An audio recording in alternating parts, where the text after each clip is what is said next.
রাজধানীর এনসিপির প্রধান কার্যালয় বাংলা মোটরে আছে আমাদের সহকর্মী হাসিব পান্থ। আমরা সরাসরি যুক্ত হচ্ছি তার সাথে। হাসিব, এনসিপির কার্যালয়ে আসলে কোনো ধরনের নিরাপত্তা বাড়ানো হয়েছে কিনা, সেই সাথে সেখানে এখন কারা কারা অবস্থান করছেন, এনসিপি কোনো অফিসিয়ালি কোনো বক্তব্য দিয়েছে কিনা বিস্তারিত জানাবেন, বা তাদেরকে নিরাপদে ঢাকায় ফেরাতে এনসিপি কেন্দ্রীয় কার্যালয় কি ধরনের ব্যবস্থা গ্রহণ করেছে, আদৌ করেছে কিনা, বা প্রশাসনের কারোর সাথে কথা বলেছে কিনা, অন্তর্বর্তী সরকারের কোনো উপদেষ্টার সাথে কথা বলেছে কিনা, সর্বশেষ কি তথ্য আছে আপনার কাছে? আফরিন, ধন্যবাদ। আমি এই মুহূর্তে অবস্থান করছি এনসিপির কার্যালয়ের নিচে। আপনি যেটি বলছিলেন আসলে এখানকার যে পরিস্থিতিটি আমি যদি একটু দেখাই, আইন শৃঙ্খলা বাহিনীর যে পরিস্থিতি, তাদের কার্যালয়কে ঘিরে কিন্তু তারা অবস্থান করে আছে।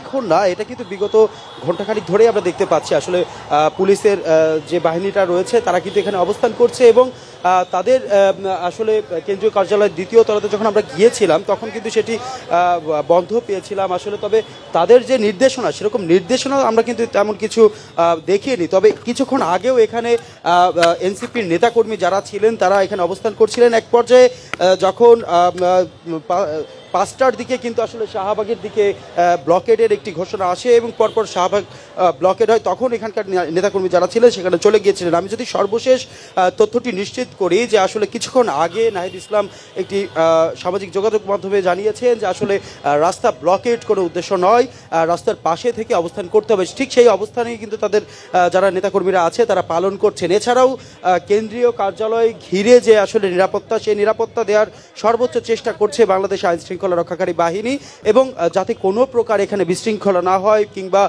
কোনো প্রকার এখানে আসলে বিশৃঙ্খলা না হয় সেদিক থেকে কিন্তু আসলে এখানে অবস্থান করছে তারা। এছাড়াও এই তাদের যে রাস্তাটি আসলে কিছুক্ষণ আগে যখন শাহবাগ ব্লকেট ছিল তখন কিন্তু এই রাস্তাটি পুরো যানজটে ছিল।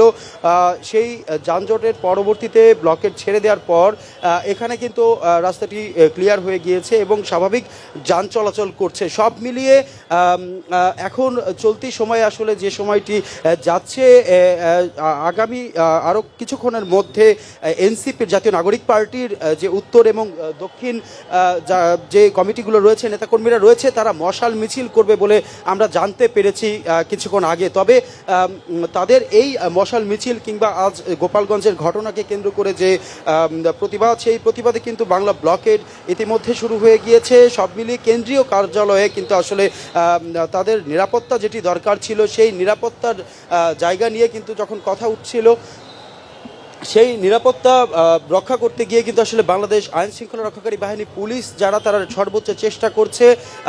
আমরা কথা বলার চেষ্টা করেছিলাম, তারা এই মুহূর্তে আসলে কথা বলতে চাচ্ছিলেন না বলে জানিয়েছেন। তারা ব্যস্ত রয়েছেন তাদের যে ফোর্স আরও বাড়াতে, যাতে কোনো প্রকার কোনো বিশৃঙ্খলা না ঘটতে পারে এখানে, যেহেতু কিছুক্ষণ পরই তারা একটি মশাল মিছিল করবে বলে জানিয়েছে। তবে হাসিব, আপনাকে অসংখ্য ধন্যবাদ। আপনি সংবাদ সংগ্রহে থাকুন, প্রয়োজনে আমরা আবারও ঢুকবো আপনার কাছে।